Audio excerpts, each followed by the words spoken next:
Hi everyone, I'm Ryan, you're watching 60 Cycle Hum, and in this video, I'm going to keep working on my Harley Benton hashtag DIY Kit Challenge 22 for fame and guts and glory, but mostly just to try to defeat Andy.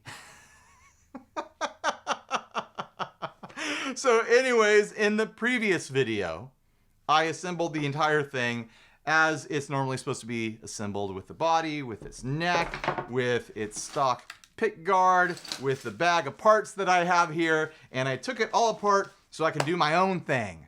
I want to have my own fun, getting weird and wild with this thing, and I have a lot of big ideas here. Hopefully, I'll be able to make them all work and I don't chicken out, because some of them are a bit ambitious. Not like crazy ambitious, but still ambitious, I think. So anyways, what am I gonna do? Well, I'm not gonna use the stock pick guard because I don't want to use the stock pickups. The stock pickups were fine. They really were, but I want to do something different. So I ordered a new pick guard off of eBay. And by the way, if you're looking for a pick guard, go check out this eBay seller. They were very helpful. They have a bunch of Harley Benton pick guards to choose from, and you can customize the pickup loadout, which is something I was looking for, and it was so convenient. It was like 50 bucks or something like that, but it shipped from the UK and it got to my house in like 2 weeks or something like that, and I was able to request this, and they made it. This is something I've always wanted to have, a guitar with a Telecaster bridge pickup and a Jazzmaster neck pickup. I'm really excited to see how this sounds. So there we go. And it comes, you know, they can ship them in all sorts of different colors and finishes and stuff too. I bought it. You know, that eBay seller is not sponsoring me, but I was impressed. I was impressed at the operation over there and what they can actually provide. So if you're looking for something like that, I don't know, check out the link.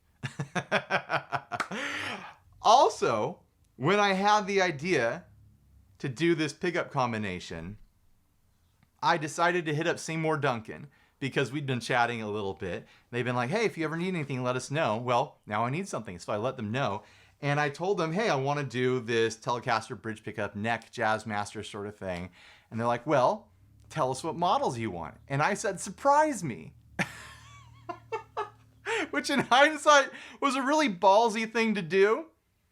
I could have just been like, oh, well, what, you know, the cheapest set is fine, sirs and ma'ams. Please send what you can. I was like, surprise me. Let's have some fun with it. So I have no idea what Seymour Duncan actually sent here. We're about to find out, though. We're going to find out together. Right. So first up, we've got a Brad Paisley La Brea Telecaster bridge pickup. Oh, that's fun. I'm not going to play this guitar anywhere near as good as Brad Paisley could. Oh, boy. Here we go. Here is the Jazzmaster neck pickup, and it is an antiquity. Wow. Ooh, thank you, Seymour Duncan. Oh, there it is. I'm going to have to get myself a pickup cover. Should I go with white or should I go with black? The bridge pickup is going to be black. I should get a black cover for this. A white cover could look cool too, though. I'm going to have to think about that.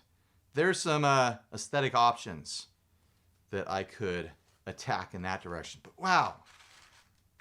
Thanks, Seymour Duncan. Thanks for indulging me. It's a bit more than I thought I would be getting into with this project, and it just kind of fell into place with that. So yeah, huge thanks to Seymour Duncan for contributing to this silly project, my efforts to defeat Andy in a guitar kit battle. Next up, the bridge. As you can tell, it came stock with a Tune-o-matic setup.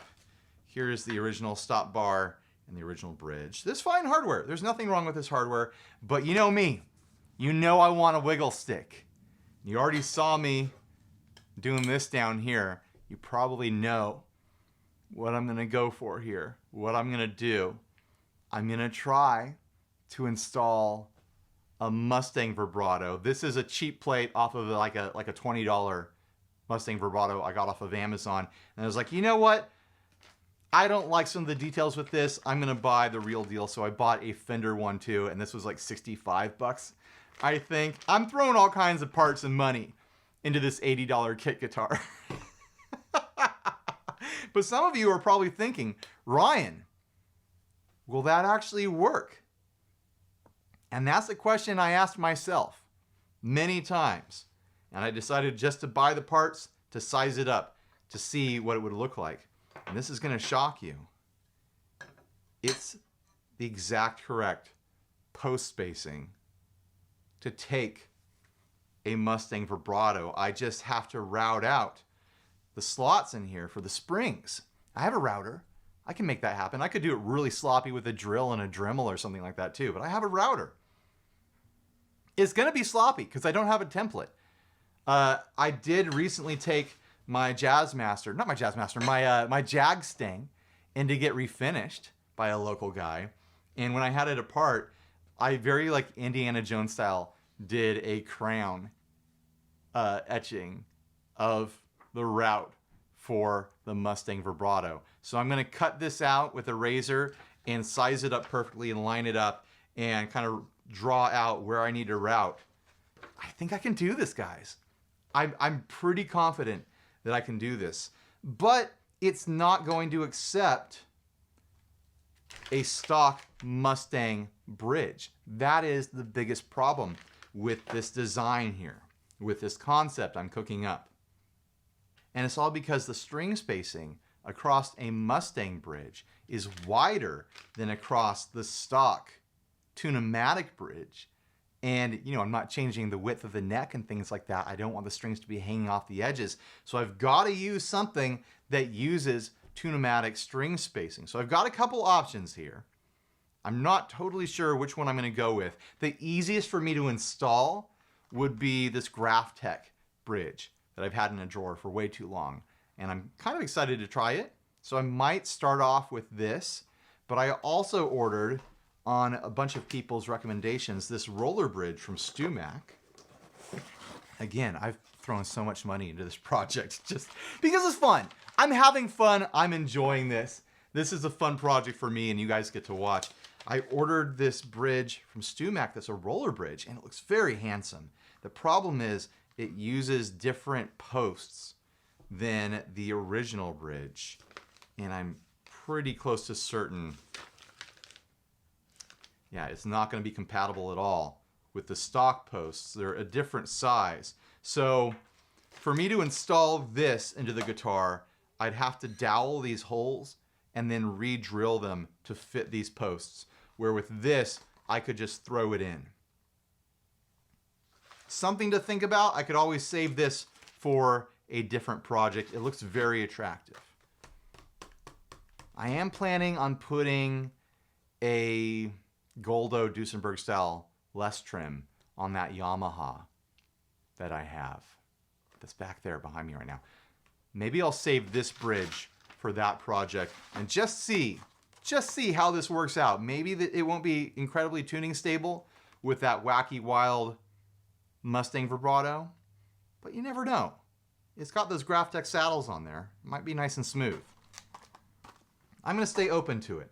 So what else? Paint. I have some plans for paint. I'm going to get wild. I'm just going to let loose on this thing. I'm going to get neon. I'm going to kind of reference what I did with the Supersonic here, where it's neon paint over a white base, and then I scraped away at it with a wire brush and stuff like that. And I really like the look of this guitar. I really like how that turned out. And then I put like a thin clear coat over it.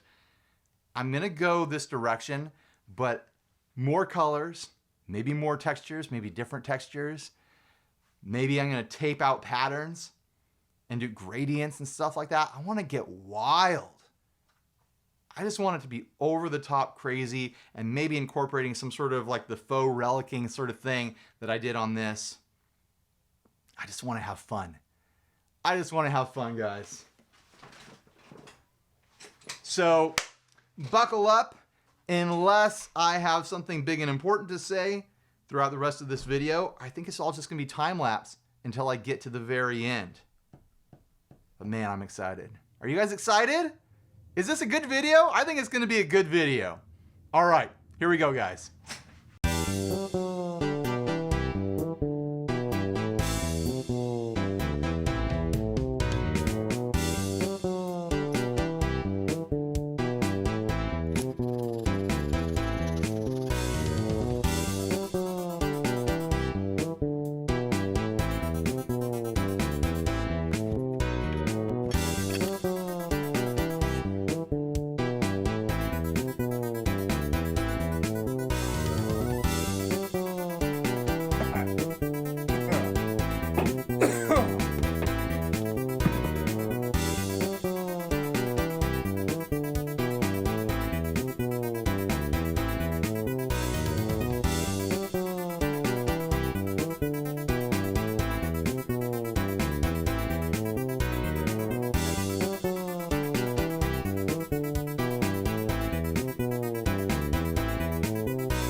I made a guitar out of guitar parts. Can you believe it?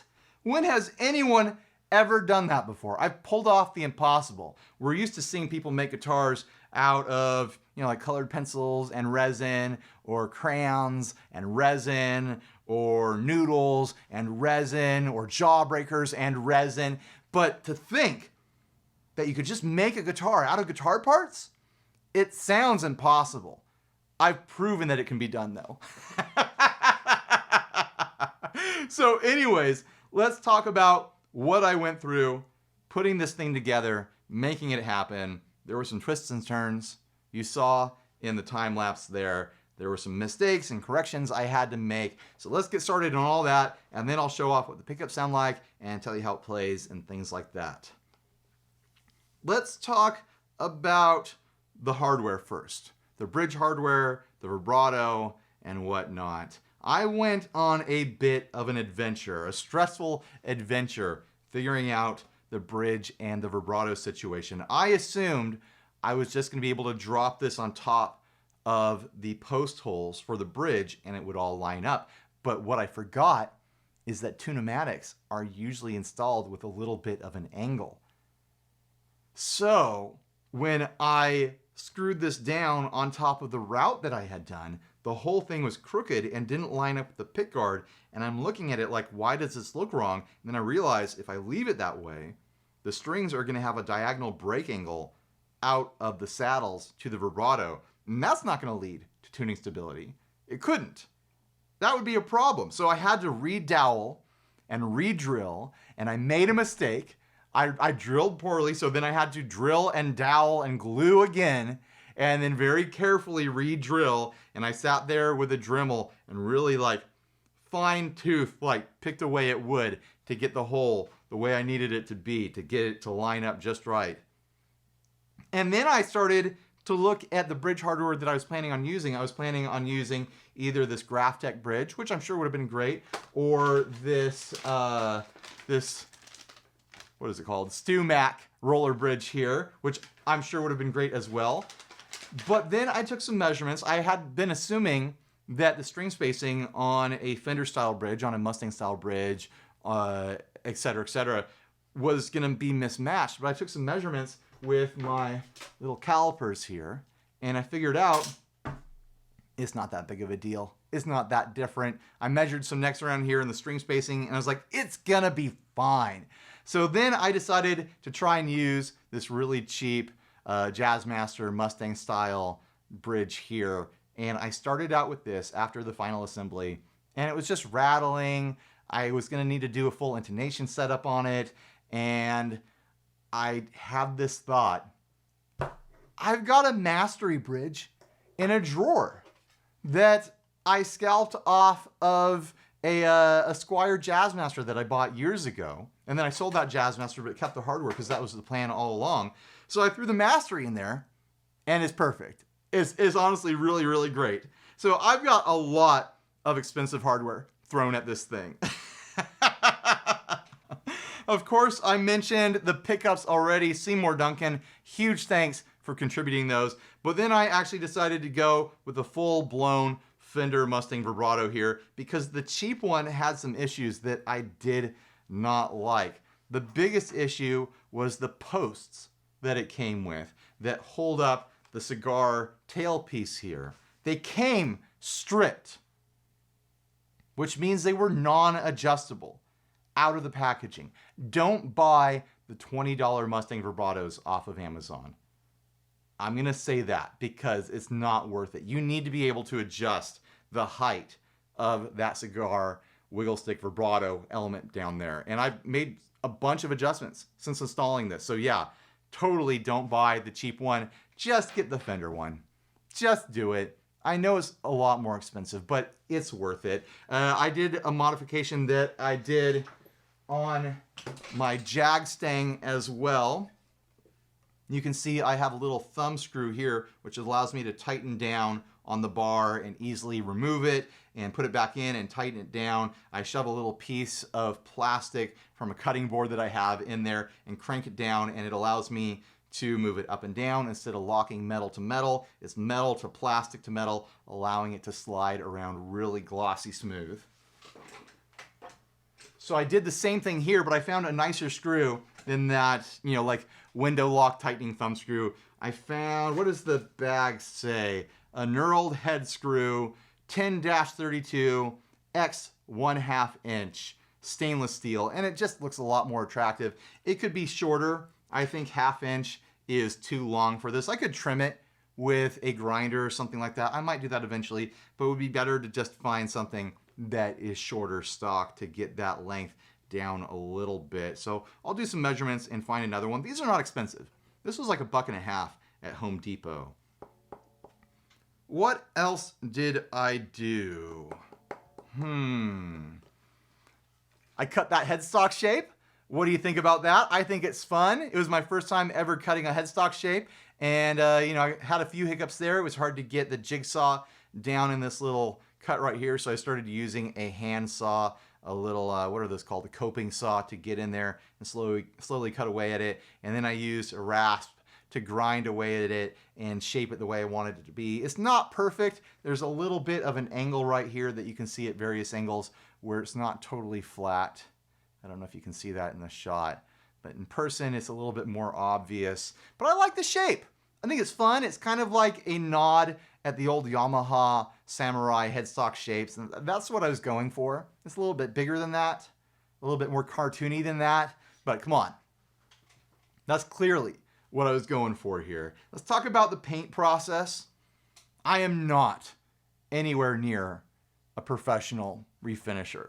Every refinishing job I've ever done has been really pretty lumpy and sloppy and rushed at the wrong times and, you know, sanded poorly and whatnot. And this is no exception. There's all kinds of little blemishes throughout and whatnot. I've got the cracking here underneath the paint that was starting to happen to me, and I just sprayed over it, and I still have that texture there. It's kind of fuzzy with that neon paint. I covered it with 2 thin coats of nitro. I had a can of nitro that I used on this. There's scrapes and scratches and little imperfections everywhere here, but I think it looks really cool.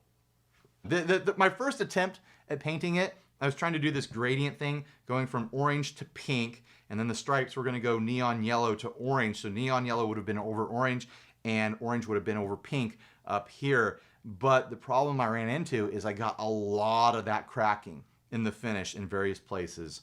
It did not like the base coat that I used. And on my second attempt, I actually changed the spray can that I was using for the base white. I was actually using a primer, and it still cracked a little bit up here. The neon does not like the base coat for whatever reason.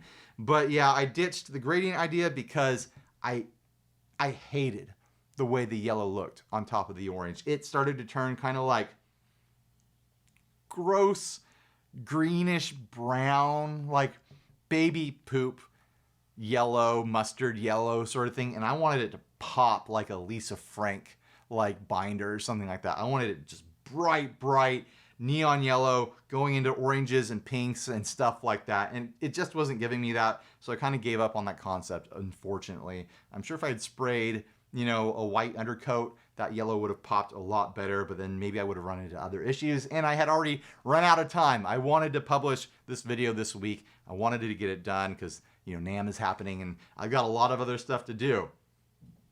But yeah, another thing that I did, which is just something I've discovered is very effective for heavy wiggle stick abuse, is I took the strings off the string trees. I still have the string trees there just in case, you know, I want to change my mind or something like that.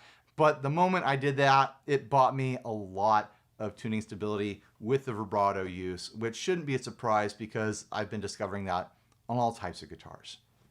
It just seems to be a universal truth that string trees kind of mess up your tuning stability if you're going to get into big dives and whatnot. I lubed the nut a couple times to get those strings nice and slippery in the nut slots. It's fairly tuning stable. It's not as tuning stable as my Jag stang is right now, so there's probably still setup things that I can do to get it that direction, but I'm pretty dang happy with it.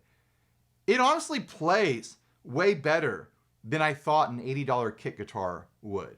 Like, I've done nothing to the neck so far as, you know, truss rod adjustments or adjusting the edges of the frets or anything like that.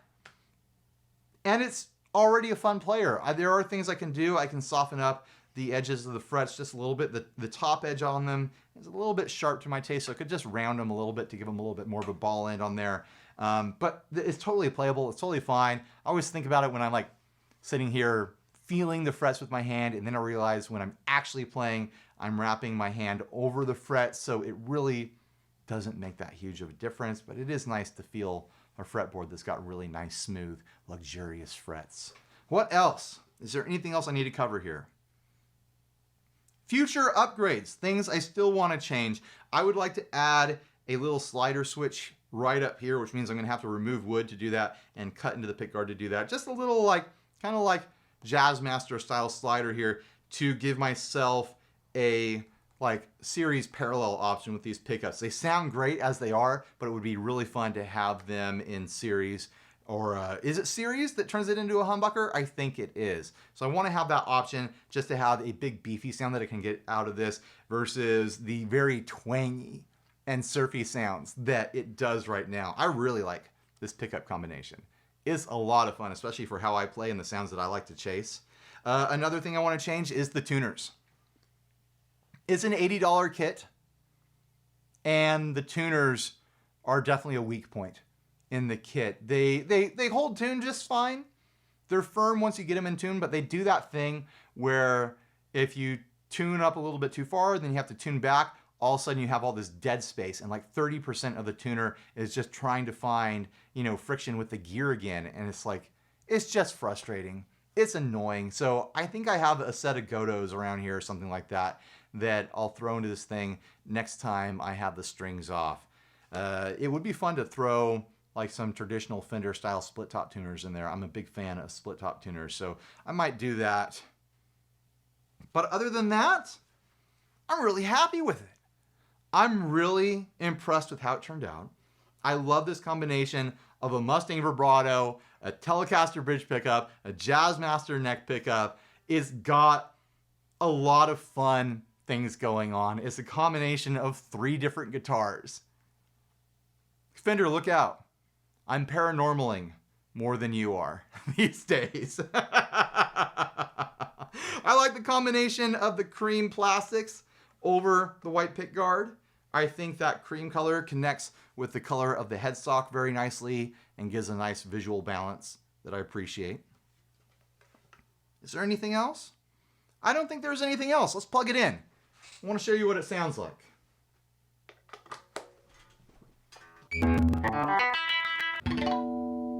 Like always, I'm running through the 2 Princeton's rig.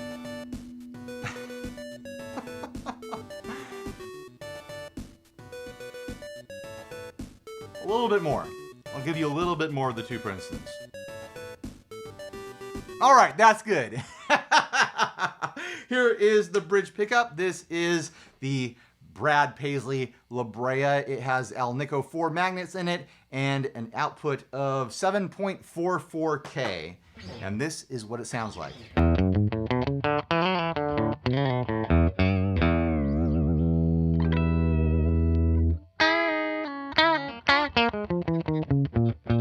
It's got that twang in there. Right there, there it is.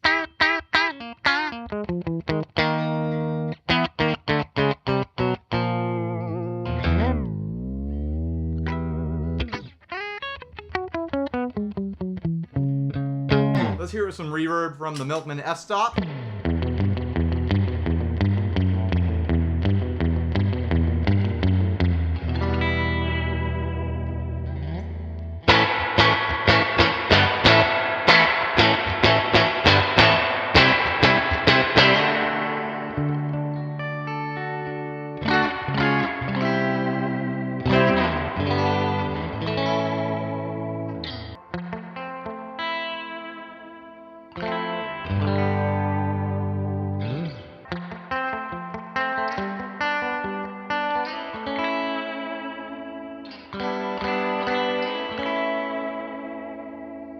Oh, that's nice.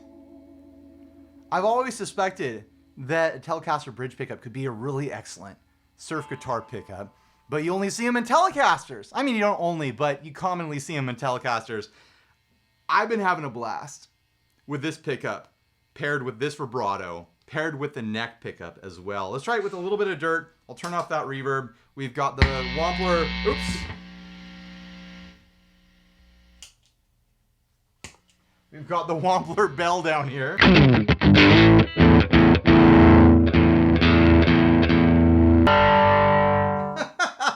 I think one of my kids came in here and was having some fun twisting knobs because every single knob on that pedal was turned all the way up. And I wouldn't do that. Not to an overdrive, I'd do to a fuzz. So anyways, here we go. This is the bridge pickup with the Wampler bell at a reasonable setting.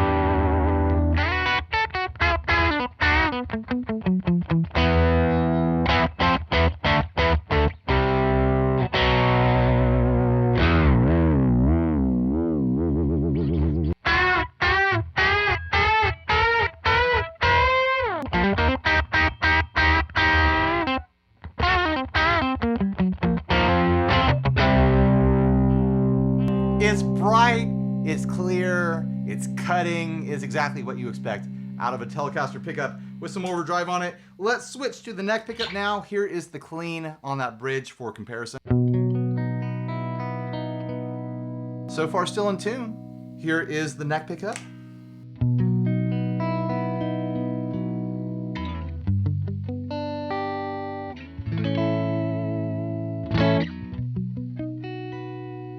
And clearly I need to shield this guitar because it's picking up a lot of noise right now.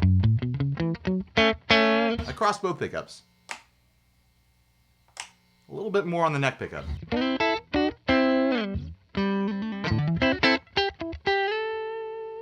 I love the sound of a Jazzmaster neck pickup. That's so nice.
Throw the overdrive on.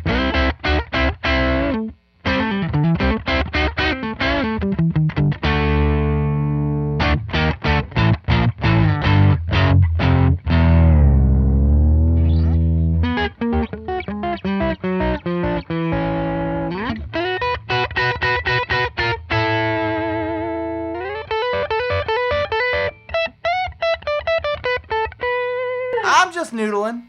I'm just having some fun.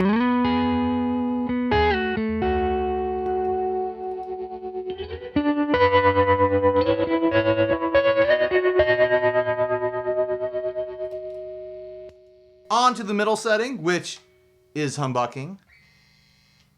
That hum is gone now. I love the way these pickups combine. I don't think I've ever played or heard a guitar that had a Telecaster bridge pickup and a Jazzmaster neck pickup together, and they're just so sparkly and clear together.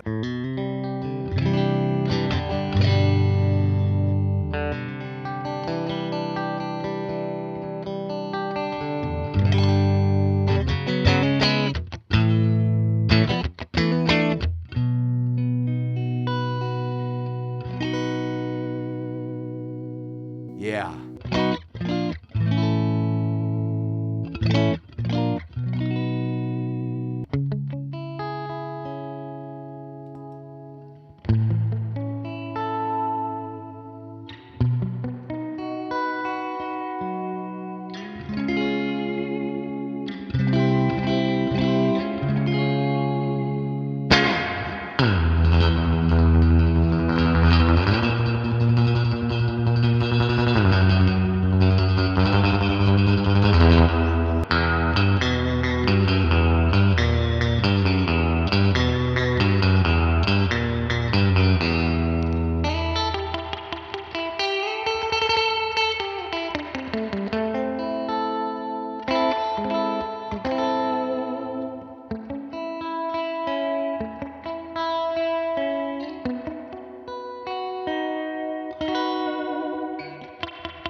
Try it with some drive. Yeah, I need to get a series parallel switch on this. I want to hear what these sound like wired as a humbucker.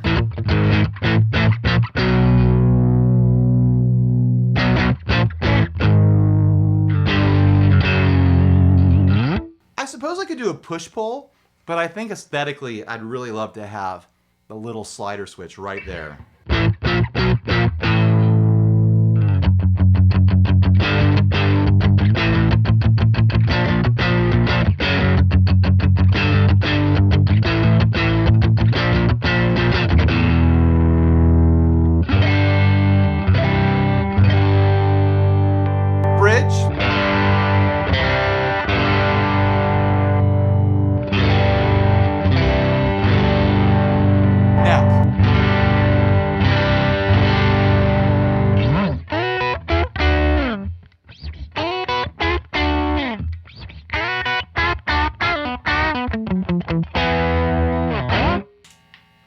It really leans into bright and clear and jangly and twangy sounds, but it gives you a nice variety of those types of sounds across the 3 different pickup settings. Like I said, I'd like to have a 4th pickup setting, but I'm pretty dang happy with it. I love those sounds. It is a guitar that is a specializer. It specializes in those sorts of sounds, the very bright and twangy, jangly, brittle sorts of sounds. And those are the sounds that I like and love. So I'm pretty happy with it. I'll say that right now. What do you guys think though? I want to know what you think about this guitar. Do you think you'd like to do something like this? What would you do different? What would you do with this kit? What pickups? What hardware? What paint? What kind of shape would you do with the headstock? I kind of went my own way with this. I paid homage to a classic surf guitar in my own way, but most people probably wouldn't want to do that. I want to know what people's ideas are. I want to know what they think about what I did here, everything they think I did right and wrong, and everything in between. So anyways, thanks for watching. Please like, subscribe, dislike, leave me rude and nasty comments. Go check on what everyone else did for this series. Search for hashtag, what was it? Hashtag DIY Kit Challenge 22, I think was it. So search for that. There's a bunch of other channels that did this. Colin Scott over at C's Guitars, he did an orange offset as well with Jazzmaster pickups, but he completely wrapped it in like Muppet fur. And it looks really, really fun. He did a Jazzmaster style vibrato on there. So we're kind of similar with some visual themes here and some very Fendery themes, but he did something really wild. I know that Guitar Max turned his into a rocket launcher or something like that. I don't know, go look that up. Perfecto has one that's like a PRS style build. And of course, I'm trying to defeat Andy. I don't know what Andy's looks like yet. I haven't seen it, but let me know when he releases his in the comments of this video and his, if you think I beat him, because that's really my only goal here, is to defeat Andy in guitar kit battle. I don't actually care. I'm looking forward to whatever he does. I want to see what he does. So anyways, bye everyone. Stay grounded.